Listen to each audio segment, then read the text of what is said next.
Bismillah.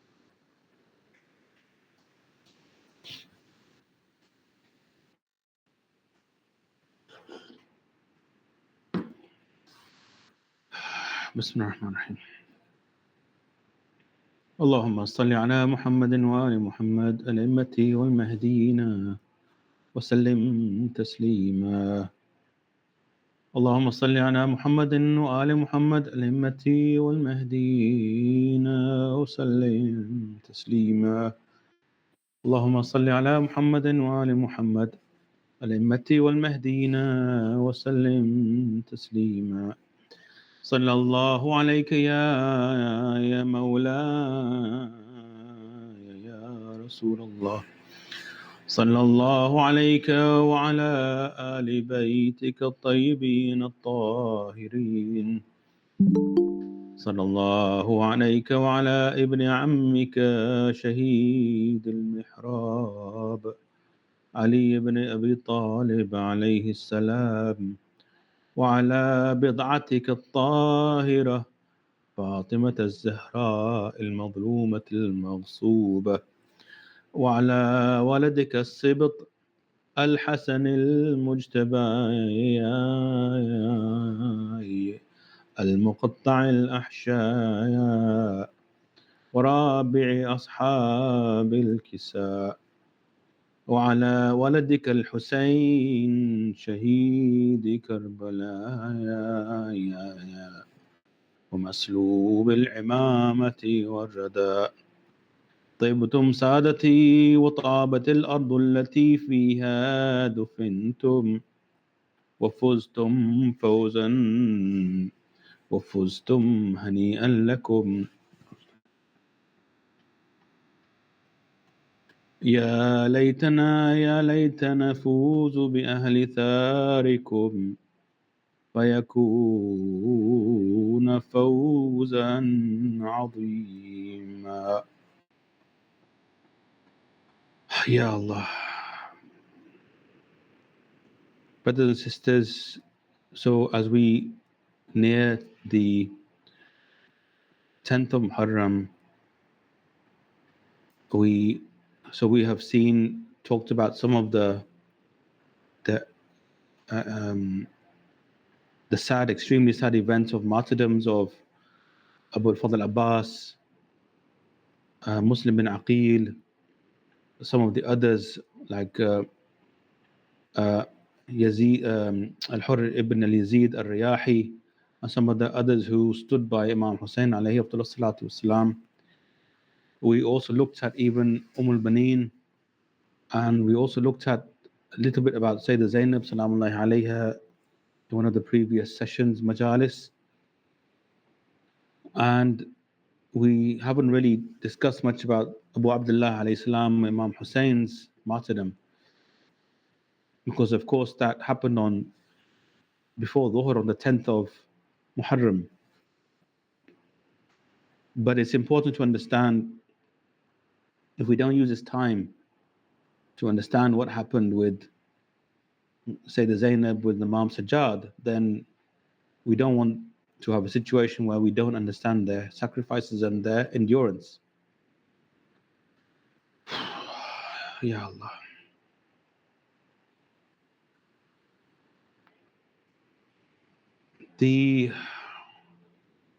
So Sayyidah Zainab, as we saw last time, was extremely active in you can't call it Sahat al-Harb, you can't call it like the battlefield of Karbala. It was more like a slaughter field. She was very active.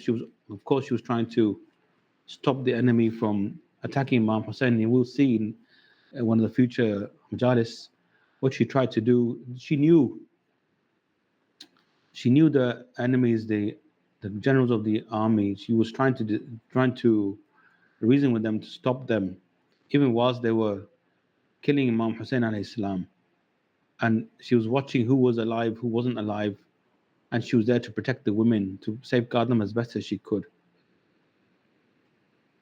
And we see that Sayyid Ahmed Al-Hasan, we read previously how he explained that the role of women in Islam, he was saying words to the effect, be like Zainab, be like Fatima, who was spreading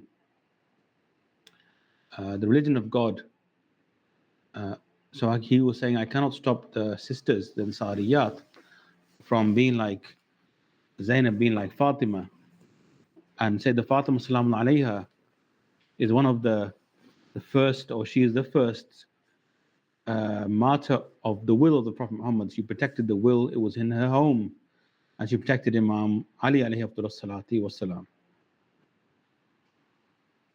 But what we know from history is when Sayyidah Zainab Salaam alayha, she and the other women and whoever was left of the men, basically Imam Sajjad, they were taken as captives to Kufa.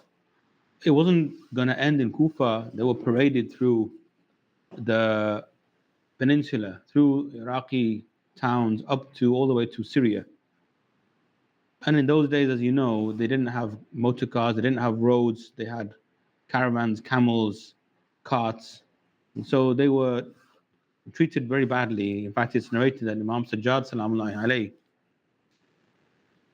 he was barely able to walk, but he was forced to.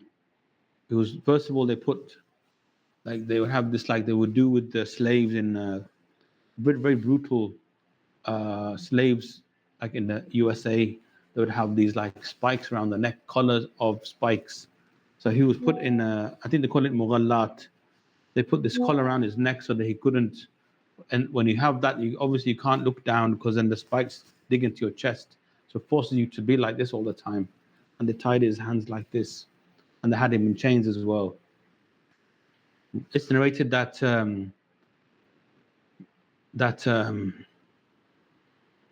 when they would ask him, so so he was obviously deeply affected by what happened in the tragedy of Karbala, deeply affected. It's narrated that he would be asked after he returned to Al-Madinah Al-Munawwara, what was the worst thing that you remember from that whole event? And he would, sometimes he would lift up his shirt and he would show these welts on his body from where the chains had rubbed into his skin. And he would say, Asham, Asham, Syria, Syria. Meaning the journey to Syria and the disrespect in Syria that they faced. But even before they reached Syria, even it's well known that in the tents of Al Abu Talib, of Al Ali, Al Abbas, Al Aqil, Al Ja'far, they had already burned the tents and they had snatched away the jalabib, their abaya, their head coverings, and they were treating them like captives, probably worse than they would treat captives of a war in any situation. And these were the household of the Prophet Muhammad, peace be upon him, and his family. Now we learned in the Hawza that Banu Abdul Muttalib, they are eligible for khumus, and it's the Imam of the time who is responsible for distributing khumus amongst them. So these are people of high authority, and they're supposed to be the royalty, treated like royalty of the Muslim Ummah, especially the ones who are pious from the progeny of Sayyidina Abu Talib, Sayyidina Fatima. This is pure lineage. But they were treated disrespectfully. Tents were burnt, and then the enemies of Allah would come into the tents to then tell them to get out of the tents, treat them roughly. And there's even a narration, I remember one time where Sayyidah Fatima bint Al-Hasan, alayhi salam, whose house was in Al-Madinah Munawwara, she narrates that one of the enemy, he was coming into the tent, and he was taking off the gold from all of them, sometimes snatching the gold from the ears. You snatch the gold from the ears of a woman, it rips the skin. And he was taking the gold from her anklet. And she was saying to him, why are you doing this? Do you not know who we are? And he was crying. He was saying, I know you're the daughter of Fatima, but I have no choice but to do this. Now, that's no excuse. That's not acceptable. There were people who actually changed sides, switched sides during the skirmish, during the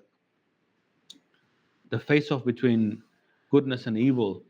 As we read earlier the other day, Al-Hur ibn Yazid al-Riyahi, he changed sides. There were other people, other pious people who changed sides also. There were other warriors who joined Imam Hussein. So that's no excuse. He could easily have changed sides, and they could have all changed sides and fought against the army of Yazid La'natullah alayhi. If they had all changed sides, there's no army left. They could literally have escorted the Ahlul Bayt to Kufa and given them allegiance. It was easy. Just a matter of thinking what Allah wants. But many of them, they didn't. They carried on in the bestiality. God only knows what really how they talk to them. It's quite scary actually. This was Imam Sajjad Salamun alayhi, who was already ill, barely able to walk, and then he was entrusted with the women of Prophet's family. And God only knows people like that. Arabs were already very lustful people. God only knows what the Ahl Bayt endured. And a lot of things have not been told to us. If we knew, the Sayyid says, you wouldn't be able to bear it. The mind can only handle so much. So, many narrations about what happened, about how Sayyidah Zainab Salamun alayha, when they were taking the Ahl al-Bayt, the pure lineage, taking them away as captives, that they first of all they were seeing the heads of the martyrs on pikes, on spears, and then they were making them go by the bodies of the martyrs, like Imam Hussein and Islam and the warriors with him. And it's narrated that if you look at the example of the Prophet Muhammad, peace be upon him, and his family in the battle of Uhud, when they were taking away the captives, they didn't even take them past the ones who were slain in Badr. They took them away from there so that they wouldn't see their relatives having been slaughtered, killed, so they wouldn't cause them psychological anxiety. But the enemies of God, what do? They always cause anxiety to people. So they literally walked them by the bodies as they were taking them away towards Kufa. As you know, Kufa, Karbala are not far away if you're in a car. In that heat, no water, bad ill treatment, who knows how they actually reached Kufa. Some say they had to walk, some say they were given some partial conveyance, but it may be 20 kilometers or something similar to this. Either way, it's extremely difficult. If you're in good health, imagine if you have been tortured and you have been starved and kept thirsty for days on end, and mainly women and children. Not everyone survived. In a situation like that, somebody with injuries might not survive the journey. But then what came next was even worse. It's narrated that when when from Muslim the handyman, so this is a narration from taking this from Bahar al-Anwar and from Abu Mukhnif's Maqtal al-Husayn alayhi salam. He says that Ziyad called me to fix his house in Kufa. He says, whilst I was fixing the doors, I heard some voices that were yelling loudly in some parts of Kufa. So there would have been a commotion. People would have realized now this is what's happened to the Ahl al-Bayt. He said, I asked a servant who was with us, how come Kufa is wailing? Why are they crying? Why are they wailing? He said, just now they brought the head of a Kharijite who opposed Yazid. I said, who is this Khariji? Meaning an outlaw. He said, Al-Husayn ibn Ali. He said, I left the servant, I went out and I smacked my face until I thought I would lose my eye. So he's doing this out of grief. And he said, I washed the cement from my hands, then went out from the back of the palace until I went to a hidden place in the trees for animals.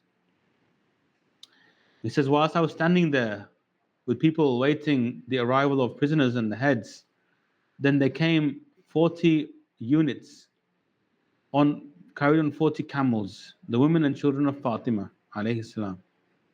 Then I saw Ali ibn al-Husayn on a camel without a saddle, and his jugular veins were flowing with blood. So he was jugular here, sorry, his neck. So this means that he has been cut here. He's been cut over here. So who cut him? Possibly because of the collar, possibly because of chains, possibly because of the bad treatment. And he was saying, "Oh, evil nation, no hope for you after this. Oh, nation who ignored our grandfather's wish." And now look at the ummah, the state of the ummah. Look where we reached. You can associate all of this back to what happened in Karbala. Had people listened, given Al-Bayt obedience, allegiance, we wouldn't have been in such a dire situation. And he goes on to say, when Allah's messenger gathers you and us, what excuse will you give when you are judged? The backs of bare camel humps you made us to ride, like between us and you there are no religious ties. Banu Umayyah, what calamities you inflicted on us, ignoring our cause and the ones who invited us. Clap your hands, you celebrate what you did to us. In every valley on earth, you continue to curse us. Just to explain, so it's narrated that the Banu Umayyah, Muawiyah, the enemy of God, he used to command all of his khutbah, the people who led Jummah prayer, to send curse on Imam Ali and his Shia. So they would say, La'an Allah, and then they would say, Aliyan wa Shi'ata.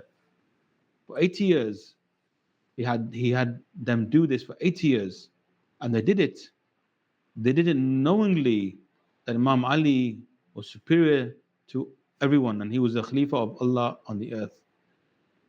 So why would somebody do this knowing that they're wrong? Because they didn't stand up against injustice. They made excuses. And it's been going on ever since. People do not just stand up for justice. So Imam alayhi salam goes on to say, did you forget who indeed was my grandfather? Was it not Muhammad, Allah's messenger? He guided humanity after it was astray. Is this something you've forgotten today? Oh, event of Taf, you left me with grief today. Allah pierced the veils of our enemies one day. Of course, the poem was in Arabic, but using modern technology, we're able to translate into English and also make it rhyme at the same time. Then the people of Kufa began to give the children who were in the carriage some dates. Ya Allah. Dates, bread and nuts. Dates, bread and nuts. Then Kulthum said, O people of Kufa, charity is haram on us. Then she took them from the hands and mouths of the children and she threw them away. All this while children were crying over what had befallen them. So it's haram to give charity to Al-Bayt. They have khumus.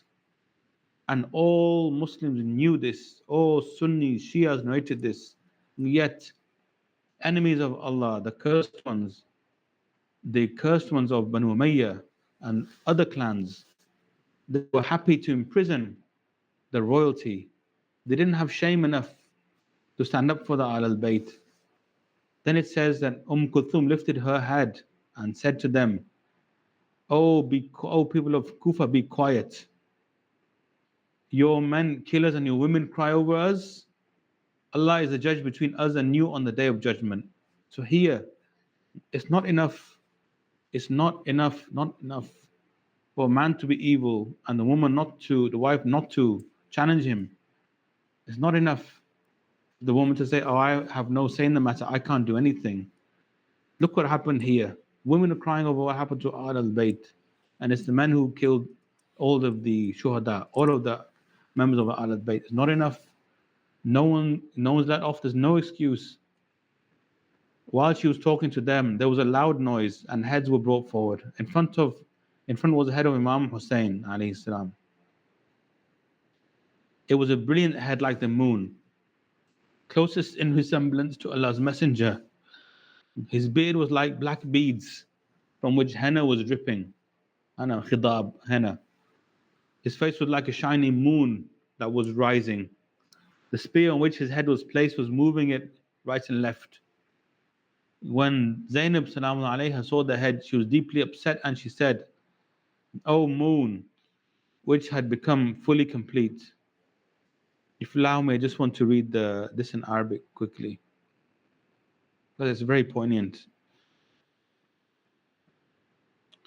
She said, "Ya hilalan, لما استتم كمالا غاله خسفه فأبدى غروبا."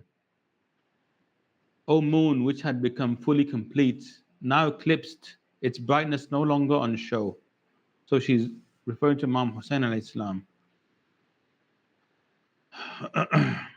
ما توهمت يا شقيق فؤادي كان هذا مقدرا مكتوبا. Oh, my dear brother, I would never have imagined that this was something that would have been written and it would happen. يا أخي فاطم الصغيرة كلمها. يا أخي فاطمة الصغيرة كلمها فقد كاد قلبها أن يذوب. Oh, my brother, little Fatima, this is of course Fatima bint Hussein, talk to her because her heart has melted. Yeah, this is Imam Hussein's daughter.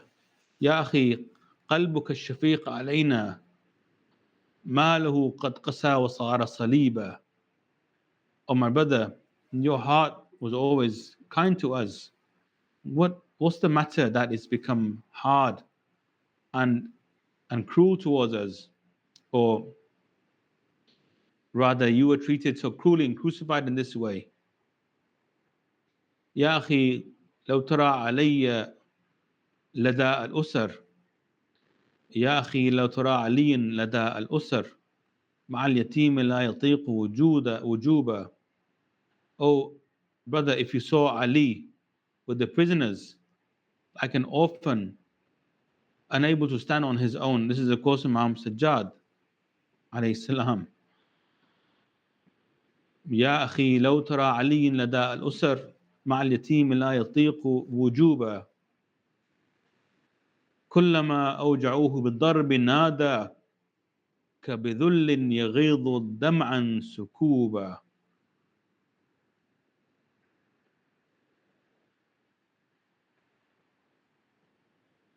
Ya Allah. Every time they beat him, he cries out for you, which makes the blood in my body overflow. يا أخي ضمه إليك وقربه وسكن فؤاده المرعوبة. Oh, my brother, hold him to you and bring him close and calm his scared heart, his grieved heart.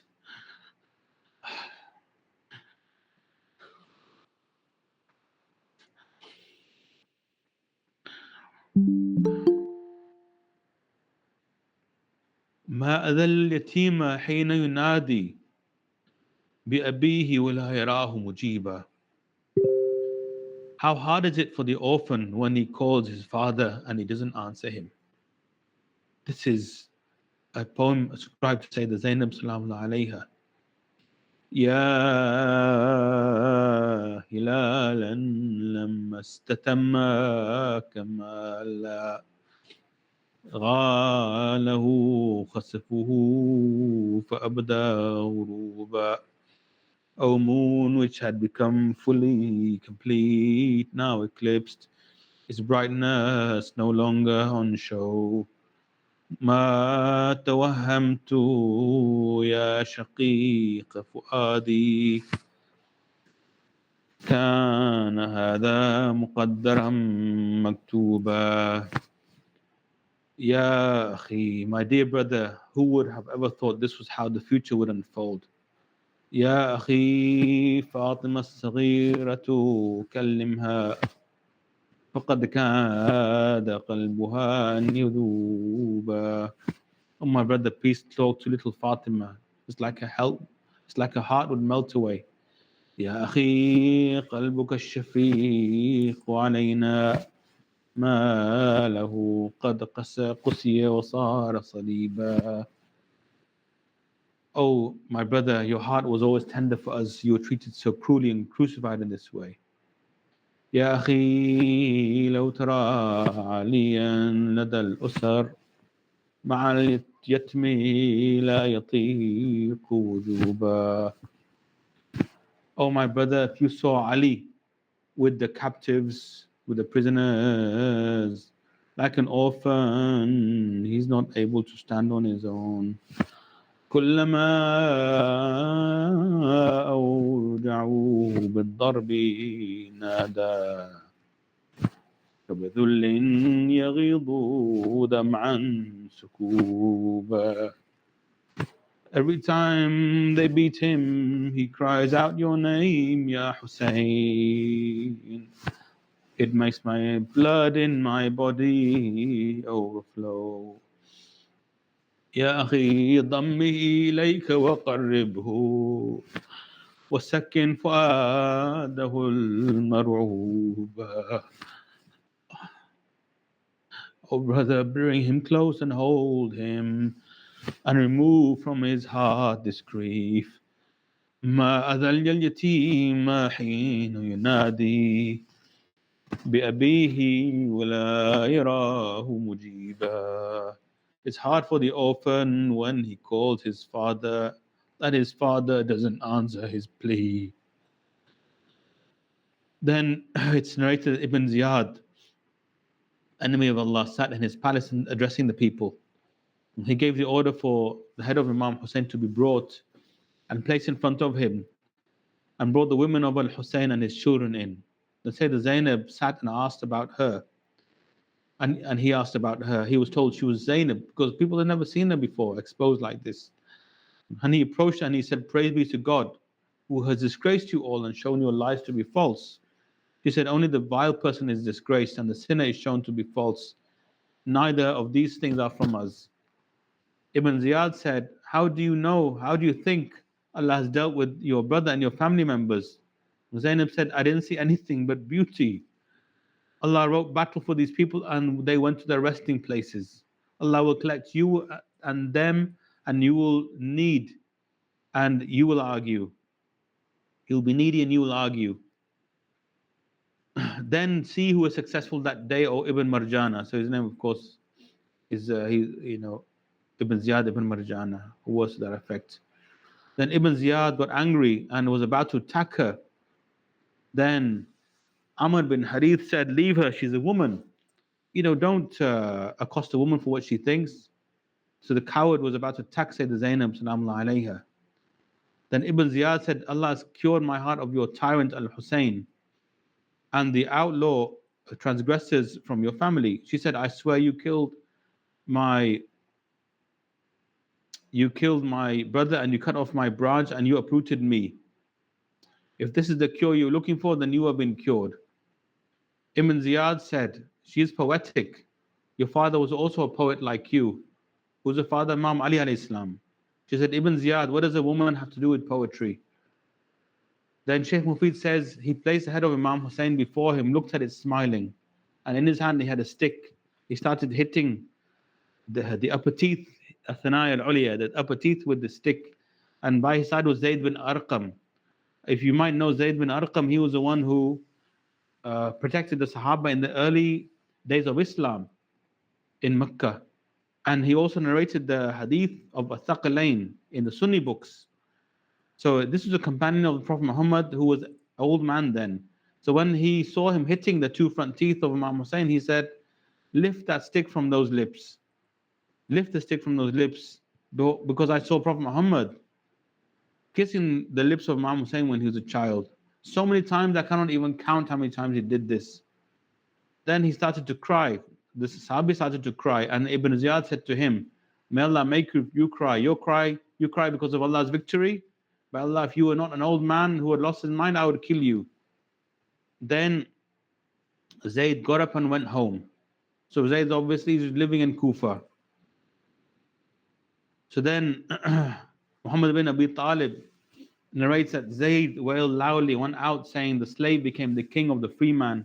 O Arab, you are all slaves from today henceforth. Listen to what he said. He knows, even though he didn't help Imam Hussein, he knows that this is the end result of what they did to the Ahl al-Bayt. Now the Arab You are the slaves from today. You killed the son of Fatima, you made Ibn Marjani your leader until he killed the best of you and enslaved the worst of you. You have become content with disgrace. Curse on the one who is happy with the state of affairs. It's also narrated by Sheikh Mufid that when the family of Imam Hussein and Islam were brought before Ibn Ziyad, and Sayyidah Zainab Salamullah alayha entered, she was of course sister of Imam Hussein. She was unrecognizable. She was wearing the lowest quality of her clothing. She walked until she sat in the corner and her ladies gathered around her to protect her. Ibn Ziyad said, "Who is this?" Who the ladies are surrounding. She didn't answer. He asked 3 times. Then some of the ladies said, "This is Zainab bint Fatima bint Rasulullah." Then Ibn Ziyad went to her and he said, "Praise be to Allah who disgraced you." And she said, "Praise be to Allah who has graced us with his Prophet Muhammad and completely purified us from impurity. Only a vulgar person is disgraced." Then he turned to Imam Sajjad, Ali ibn al-Hussein, and he said, "Who is this?" And they said, "It's Ali ibn al-Hussein." And he said, "Didn't Allah kill Ali ibn al-Hussein?" And look at the hikmah and the wisdom of Allah, how he protected Imam Sajjad. Imam Sajjad said, "I had a brother called Ali whom the people killed." Ibn Ziyad said, "In fact, Allah killed him." And Imam Sajjad recited the verse, "Allah is the one who fulfills the terms of the souls at the time of death and those who do not die in their sleep." And Ibn Ziyad, the enemy of Allah, he answered him. He said, "How dare you answer me back? Take him and strike his neck." And Sayyidah Zainab, she said, "Ibn Ziyad, you didn't leave any of our men alive. If you want to kill them, then kill me too along with him." And here, they say Sayyidah Zainab, she held on to his Imam Sajjad to protect him. Otherwise, the curse of Allah be on Ibn Ziyad, he would have killed Imam Sajjad. This is what the Sayyid talks about. She held on to him to protect him. And Shaykh Mufid said, Sayyidah Zainab held on to Ali ibn Hussein. And she said words to the effect, "Hasbuka ibn Ziyad, enough shedding our blood, Ibn Ziyad." And she held on to Ali ibn Hussein. And she said, "I swear to Allah, I will not let go of him until you kill him and you kill me with him." And Ibn Ziyad looked at him and her and he said, "How strange are your blood ties. I thought she really wanted me to kill her too." Ya Allah.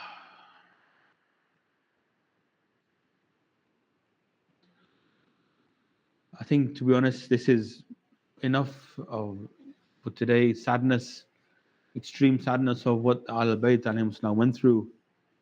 Want to now bring this to a gradual close. And inshallah, we have a very simple poem to recite.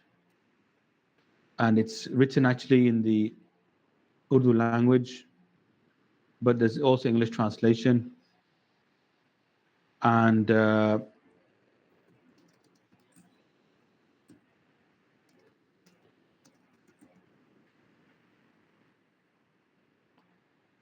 it's there's a translation also. Bismillah ar-Rahman ar-Rahim.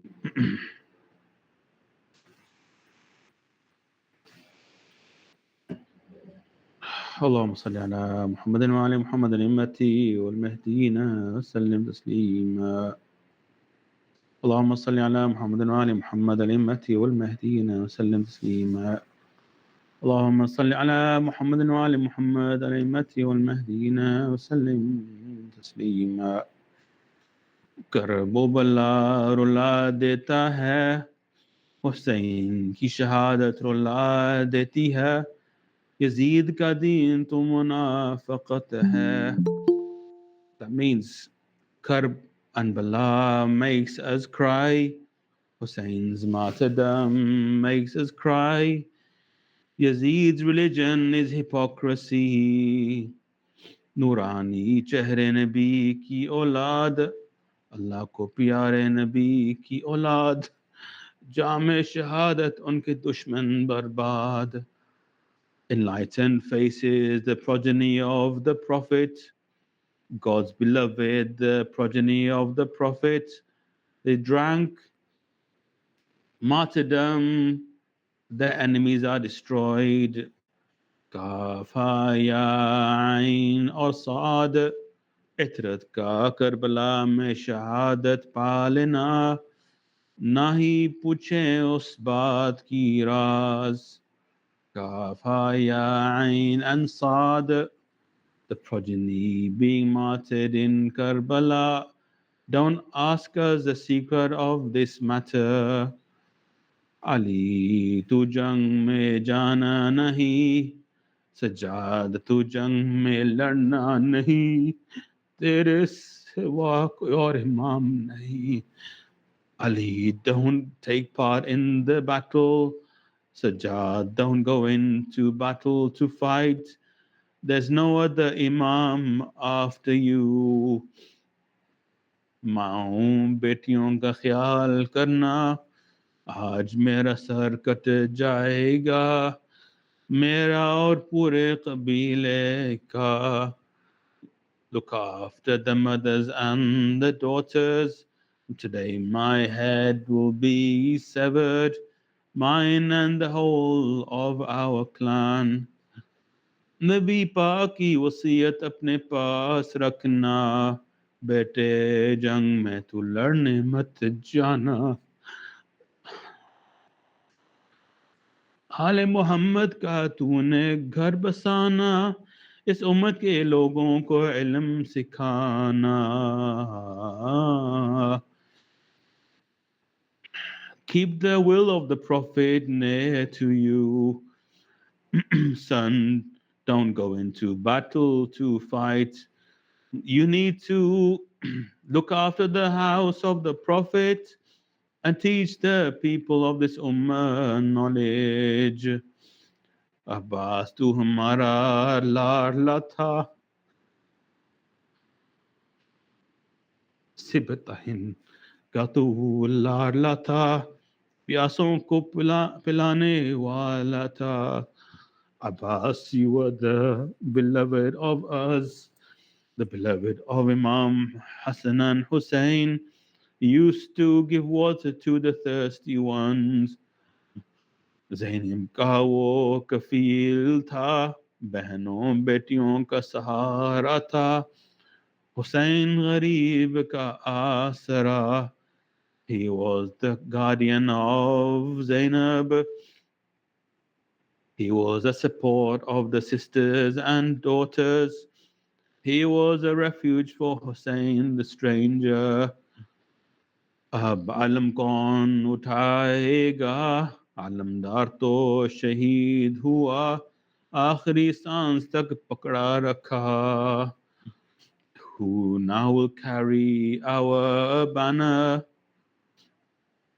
the banner carrier has been martyred he held it onto it till his very last breath Abbas Bahadur Alamdar Al Hussein ka Alamdar Nek Sirat or Tahajjud Guzar Abbas was brave, the banner carrier, the banner carrier of the family of Hussein, pious man who prayed Tahajjud.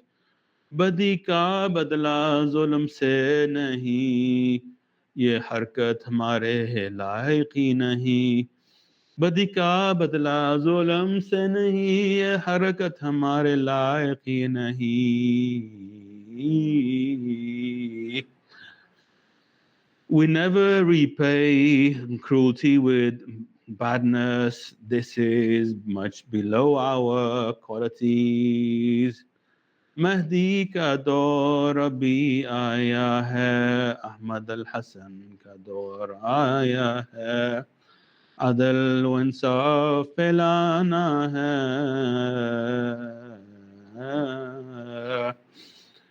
Now is the time of the Mahdi Now it's the era of Ahmed Al-Hasan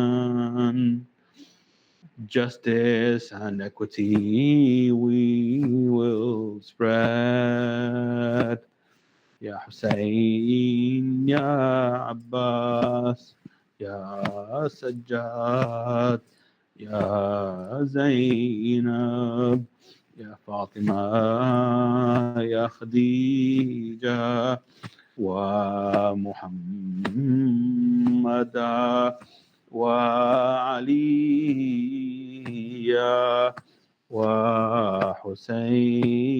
وحسينا وعباسا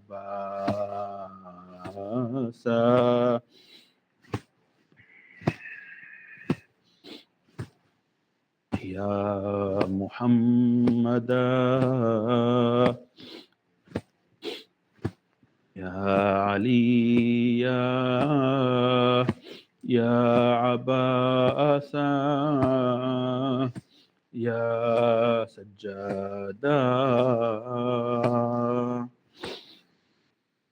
وسيعلم الذين ظلموا آل محمد أي منقلب ينقلبون والعاقبة للمتقين والحمد لله رب العالمين. To read something? A quick contribution from my daughter, inshallah.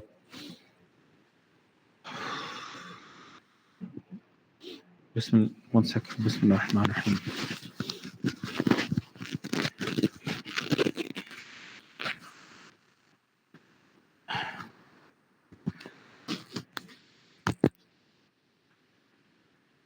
Bismillah ar-Rahman ar-Rahim. Dedication to Saint Sakina. Speak loudly. Loudly.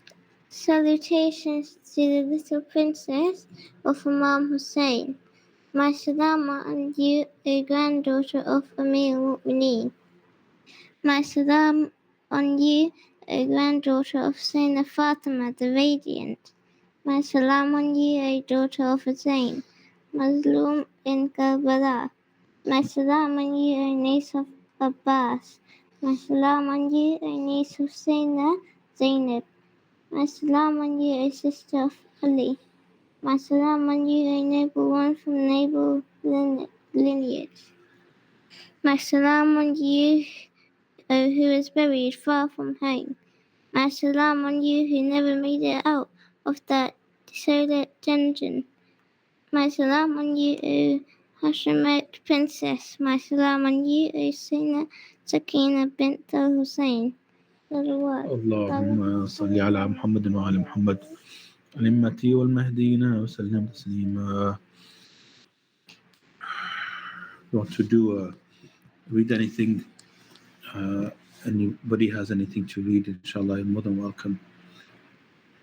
We'll have to sadly close in about 5-6 minutes because of the house activities. But if you want to read something, inshallah, more than welcome.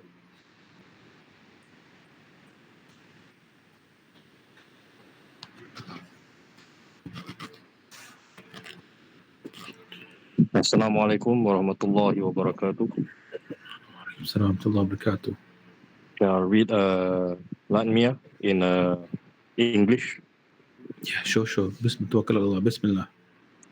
Allahumma salli ala Muhammad wa ali Muhammad al-a'immata wal mahdiyin wa salim tasliman katiran. Kullu yawmin ashura, kullu ardin karbala.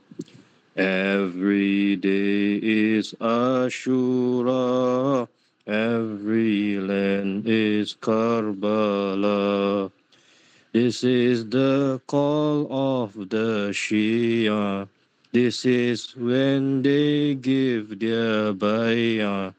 This is the oath of allegiance till Al-Mahdi's reappearance. To the progeny, what do we say? Every night and every day. Kullu yawmin ashura, kullu ardin karbala. Every day is Ashura, every land is Karbala. The path of Hussein provides, he teaches and he guides. with his greatest sacrifice. We learn words alone don't suffice. Words and actions are the key. That's what Hussein wants us to be. Kullu yawmin ashura, kullu ardin Karbala. Every day is Ashura, every land is Karbala. Ashura is every day, that's what our actions should say. Ashura is every day, that's what our actions should say. Imam Hussein is the way. Let us change from today. Let us change from today. Let us be Shias of Ali. Let us be Shias of Ahmad, so that we can join Al-Mahdi, so that we can join Al-Mahdi. Kullu yawmin ashura, kullu ardin Karbala. Every day is Ashura, every land is Karbala. Salawat. Allahumma salli ala Muhammad wa ali Muhammad. Daimata wal Mahdi wa sallim tasliman kathira. Ahsan, very well done. Allah accept. اللهم مكن لقاء مال محمد في الأرض سيد أحمد الحسن سلام الله عليه وبقية الله في الأرض محمد بن الحسن المهدي عليهما أفضل الصلاة والسلام ومكن لأولادهما المنتجبين المصطفين الأخيار المهديين اللهم اقض حوائجهم واحفظهم من كل سوء داء مكروه وريح قلوبهم اللهم اجعلنا معهم في الدنيا والآخرة وذريتنا مع ذريتهم في الدنيا والآخرة وتقبل منا هذه البضاعة المزجاة فإنك تعطي الكثير بالقليل فتقبل منا هذا القليل وأعطنا الكثير بسببه اللهم اجعلنا كما تحب ولا كما نحب واجمعنا تحت راية الإيمان يا رب العالمين. Oh Allah, establish the rise of Ali Muhammad in the earth, Sayyid Ahmed Al-Hasan and Imam Al-Mahdi, son of Al-Hasan, on them both be peace, the remnant of Allah in the earth. O Allah, establish their progeny, the Mahdi's chosen ones, and fulfill their needs and protect them, give them success, and put us with them in this life and the hereafter, and our progeny with their progeny in this life and the hereafter. Gather us all under the flag of the Imani allegiances to God alone. O God, accept from us this humble effort, for you truly give a lot in exchange for very little. To give us a lot in exchange for the very little that we have put forward today, and accept from us and be pleased with us and make us as you like, not as we would like. وآخر دعوانا أن الحمد لله رب العالمين وصلى الله على محمد وآل محمد الطيبين الطاهرين الأئمة والمهديين وسلم تسليما كثيرا. اللهم صل على محمد وآل محمد الأئمة والمهديين وسلم تسليما. السلام عليكم ورحمة الله وبركاته.